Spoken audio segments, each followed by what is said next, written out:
안녕하세요, 두두님. 안녕하세요, 조다씨님. 수요일 중요 내용을 보겠습니다. 2025년 달라지는 부동산 제도 해서 여러 가지 내용이 이렇게 있더라고요. 네네네. 그래서 원문이 여러 가지가 있는데 네. 이 뉴스가 좀 내용 설명을 자세히 해놨더라고요. 그래서 여기서 보시게 되면 중도상환 수수료 50% 인하, 그리고 1주택자 지방 미분양주택 구입 시 세제 혜택 가능, 그리고 DSR3 시행. 네. 네, 이런 게 있는데 중도상환 수수료 50% 인하는 쓸만할 것 같습니다. 지금 금리가 내려가고 있기 때문에 네. 주담대 금리를 내려주게 되면 중도상환 수수료를 50% 인하 받아서 금리 인하 적용을 받는 게 네. 계산기를 두들겨서 유리해지면 그쪽으로 옮겨갈 수 있으니까 이거는 이제 좋을 것 같고요. 네네. 그리고 1주택자 세컨드홈 세제 혜택. 그래서 이 내용은 지금 앞전에 보신 저희가 1주택자 지방 미분양주택 구입 시 세제 혜택 가능 이 내용인데 네.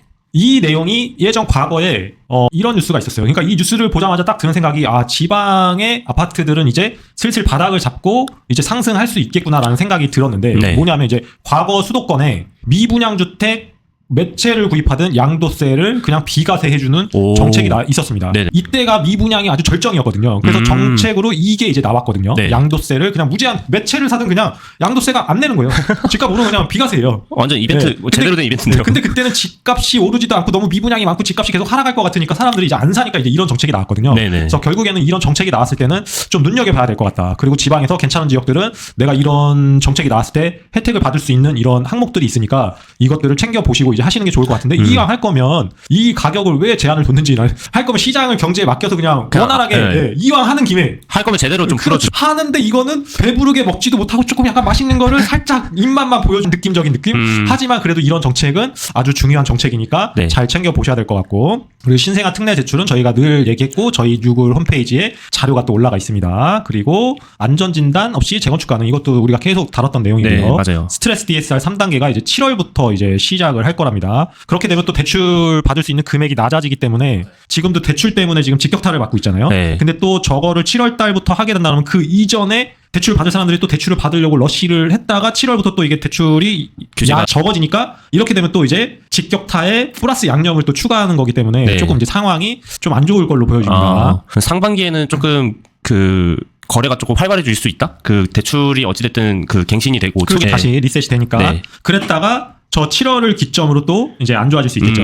네. 그리고 다주택자 양도세 중과 배제, 이게 이제 내용이 또 25년 5월 9일까지 유예한다고 합니다. 네. 그래서 요거는 저희가 링크를 덧붙여서 댓글로 넣어드리던가 할 테니까 이 내용을 쭉 읽어보시면 좋을 것 같습니다. 네. 두 번째, 허그 아니면 말고 빌라 전세시장 패닉, 공시가격 126%를 해서 112%. 저희가 이거 무지하게 많이 다뤘었죠. 맞아요. 네, 당장 안에 이랬다가 저랬다가 그래서 이러는 거 보면 하려고 하는 것 같습니다. 느낌적으로. 그래서 가입 기준 강화, 기존 제도 폐기 뜻 아니야. 그래서 빌라 전세는 씨가 마를 것이다. 네. 이것도 저희가 이 앞전에 계속 영상에서 이럴 것이다라고 이제 얘기를 했었고요. 맞아요. 그러면서 이게 역전세가 일어나고, 그리고 이 사람들은 전세 사기 하려고 한 게 아닌데 임대인들은 전세 사기러가 될 수 있는 상황을 이렇게 만들어가는 거고. 네네. 그러면 전세 매물이 씨가 많으니까 당연히 월세로 전환하면서 월세 가격이 또 치솟을 거다. 맞아요. 이런 얘기를 이제 했었죠. 네. 그래서 내용을 보시면 10채 중에 7채는 가입이 어렵답니다. 126%를 하게 되면. 네. 그러면 집주인 세입자 다 죽어요. 갑자기 오징어 게임 2가 생각이 나서 70%, 10채 중에 3채, 이게 69%는 역전세 위기다. 이런 내용이 있습니다. 그래서 제가 이 뉴스를 가지고 엊그저께 이제 이거는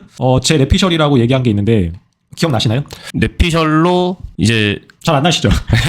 이거를 하려고 하는 이유가 얘네들이 보증보험을 돈을 까먹게 되니까 안 까먹으려고 하는 이유도 있지만, 네네. 네, 그리고 안전한 뭐 전세 문화를 도입을 한다는 등 뭐 어쩐다는 등 뭐 하지만 결국에는 이거를 내렸지만 여기서는 내렸잖아요. 네. 그리고 제가 공시가격 현실화율에 대해서 얘기했었잖아요. 네. 그래서 이게 전 정부에서 2030년까지 90%로 맞춘다고 이제 얘기했었는데 윤 정부에서는 이거를 올해는 올리지 않고 전년도와 똑같이 이제 간다고 했잖아요. 네, 맞아요. 그래서 결국에는 공시가격을 올려서 보유세 종합부동산세를 더 받을 수 있단 말이죠. 네네네. 그래서 결국에는 이거를 내리고 공시가격은 올리게 되면 네. 똔똔이 되거나 쌤쌤이 되거나 또 계속적으로 공시가격을 연차별로 올리게 되면 이게 이제 올라가기 때문에 네. 결국에는 세금 징수를 더 할 수 있게 되는 상황이 만들어지는 거거든요. 이게 네. 그냥 제 내피셜입니다. 뭐 그럴지 아닐지 모르겠지만. 네. 그래서 결국에는 이거를 하고 공시가격을 현실화율을 이제 지속적으로 올리는 상황을 만들어갈 것 같다라는 느낌적인 느낌입니다. 그리고 이제 이게 최악인 경우가 뭐냐면 지금 시장 자체가요. 여기 이제 패닉이라는 단어를 썼잖아요. 네.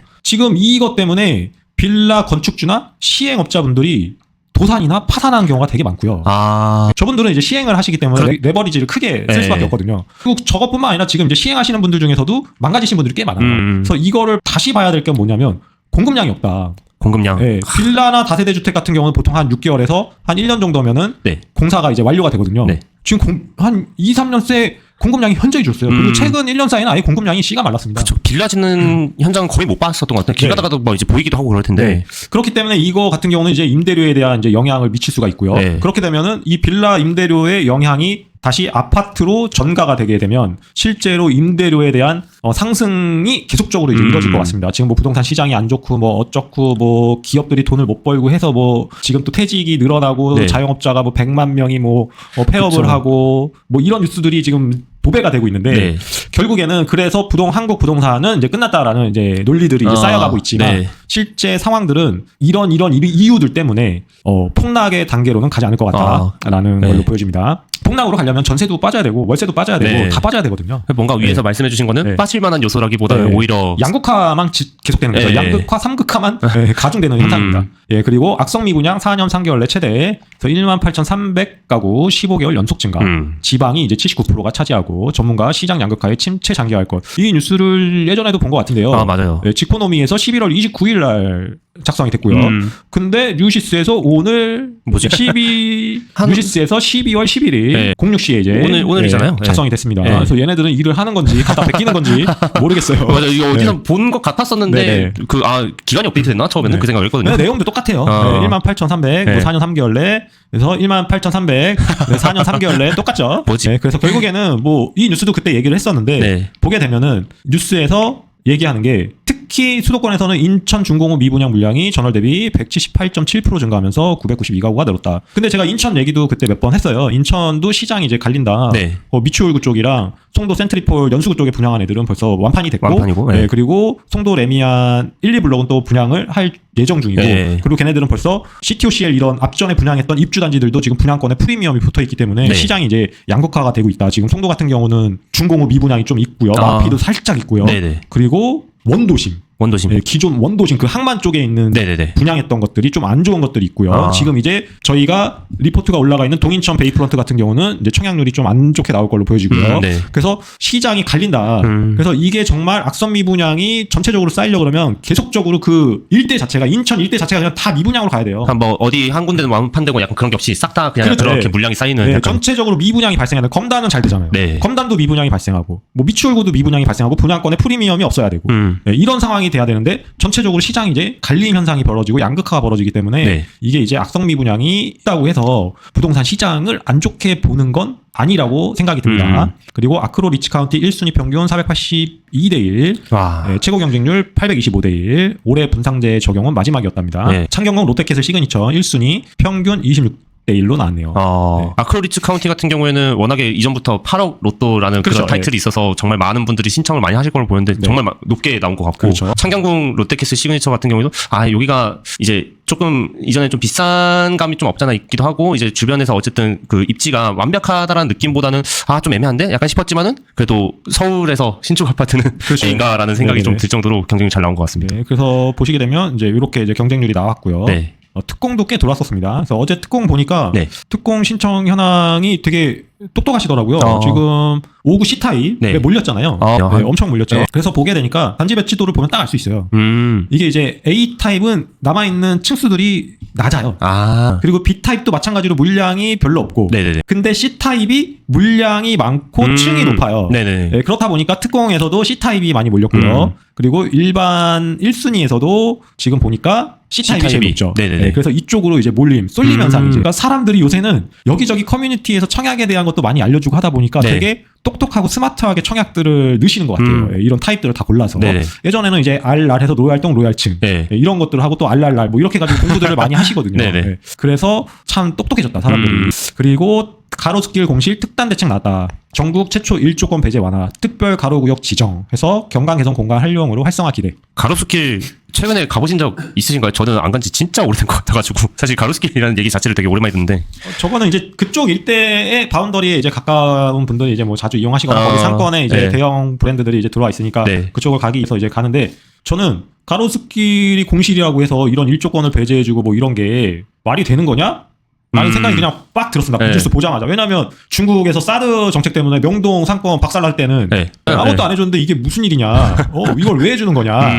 라는 그냥 생각이 그냥 문득 들었고요. 네. 그리고 실제로 이 공실이 어려워서 공실도 있을 수 있겠지만 실제 가로수길에 상가를 갖고 있거나 건물을 갖고 있으신 분들은 자본력이 어느 정도 되시는 분들이기 때문에 아, 그렇죠. 네, 공실에 대해서 신경을 안 쓸 수 있는 상황이 있습니다. 왜 그러냐면 일단은 공실이어서 임대료를 낮춰서 이제 계약을 해버리게 되면 네. 상가 임대차 보호 때문에 임대료를 또 쉽게 올리기가 어려워요. 네, 그래서 그냥 아예 비워놓는 거죠. 그냥 머리 아프니까. 아, 그쵸. 그 원래 받던 것대로 이제 못 받을 바에는 차라리 그냥, 그 기준을 내려버리면 그렇죠. 그런 예. 꼴이 돼버리는 네. 거니까요. 그래서 임대료를 또 낮춰서 임대차 계약을 해버리게 되면 또 건물 가격의 하락이라든지 요구 수익률이 이제 하락해버리기 때문에 네네. 아예 그냥 비워버리고 내가 원하는 가격에 나는 하겠다라는 이제 주의거든요. 그래서 뭐 가로수길 옆에 보시면 이제 세로수길이라고 있어요.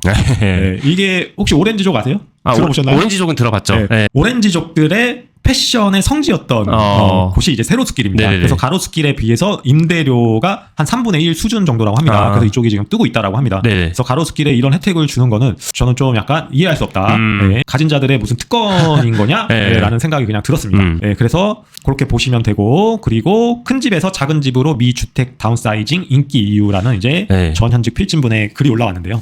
그래서 보시게 되면 미주택 다운사이징 인기 이유. 그래서 뭐 한국도 이런 게 잠깐 이제 바람이 불었었는데요. 네네. 결국에는 이 밑에 하단의 내용에 보면 이제 정리를 이제 쭉 해주셨는데 네. 뭐 생활 편의성, 뭐 적은 비용, 그리고 주택 시장 동향을 판단한 다음에 공간 활용이라든지 물건 정리가 좋다. 주택 네. 다운사이징 하게 되면 네. 그리고 한국도 마찬가지로 1인 가구로 가다 보니까 주택 다운사이징이 이제 인기다라는 예전에 그런 뉴스가 있었거든요. 네네네. 근데 결국에는 이 모든 것들이 경기가 좋아지고 소득 수준이 높아지고 하다 보면 네. 결국에는 주택 다운사이징보다는 내가 공간을 더 넓게 쓰기 위한 사람들이 더 많이 늘어난다는 거죠. 네. 왜냐하면 저번에 저희 그런 얘기 했었잖아요. 비싼 돈 주고서라도 경치가 좋고 공간이 맞아요. 이쁜 곳에 가서 커피를 마신다. 젊은 세대들은. 맞아요. 네, 결국에 인간의 욕망은 돈을 벌면 좋은 차를 사고 싶고 좋은 집을 사고 싶기 때문에 네. 결국에는 그런 쪽에 돈을 더 쓰게 돼 있다. 그렇기 때문에 주택 다운사이징이기도 하지만 결국에 인간의 욕구는 넓은 공간과 쾌적한 공간과 아주 좋은 환경 맞아요. 이런 것들을 원하게 돼 있다라고 네. 저는 보여집니다. 저도 완전 공감되는데요. 네, 그래서 오늘은 여기까지 보겠습니다. 네, 만나요. 네, 뵙겠습니다.